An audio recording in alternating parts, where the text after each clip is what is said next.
Donc nous, Foodwatch, on est une association de défense des droits des consommateurs et consommatrices. Et donc on mène des enquêtes tout au long de l'année. On se balade dans les rayons des supermarchés. Et à l'approche du Ramadan, on est allé voir le rayon halal et notamment les charcuteries. On s'est rendu compte que Isla Deli, était vraiment partout, notamment dans les catalogues, dans les rayons. On voit des produits Isla Deli un peu partout. C'est le leader en fait du marché du halal. Et donc on s'est intéressé à leurs produits.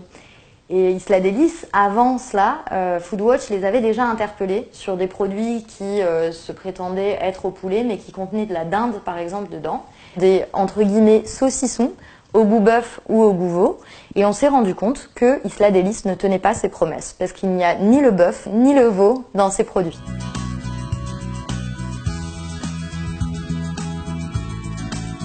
Mais en fait, si on prend ce produit où il y a écrit en gros bœuf, celui-ci où on a aussi écrit en gros veau, et celui-là où on a de la volaille, ce qu'on va se rendre compte, c'est qu'il y a un étiquetage différent, il y a 3 couleurs différentes, mais il y a quasiment les mêmes ingrédients.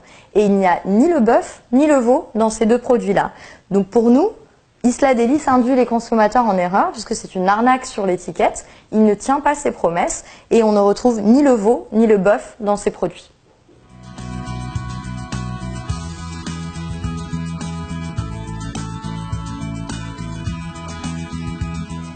Mais en fait, ce produit, il contient 10 additifs, dont certains qui sont controversés pour la santé. Par exemple, le E450, c'est les diphosphates.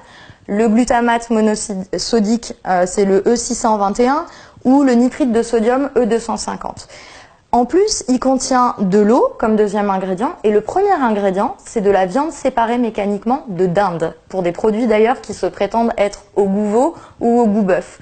Donc aujourd'hui, avec ce produit-là, et ces deux produits d'ailleurs, on a un problème, c'est que c'est un aliment qui contient des additifs controversés pour la santé. Et nous, on a demandé aussi dans notre pétition qu'on a adressée à Isla Deli de supprimer ces additifs pour la santé des consommateurs et des consommatrices.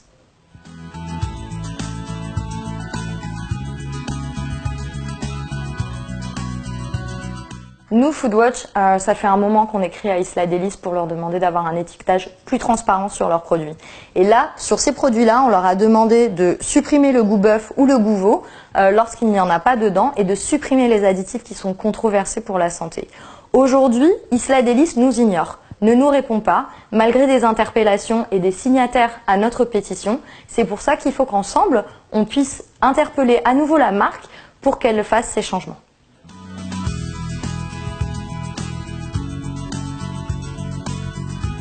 Les consommateurs et les consommatrices musulmans ne sont pas des consommateurs de seconde zone et donc Isla Deli doit avoir un étiquetage transparent qui leur donne accès à l'information claire.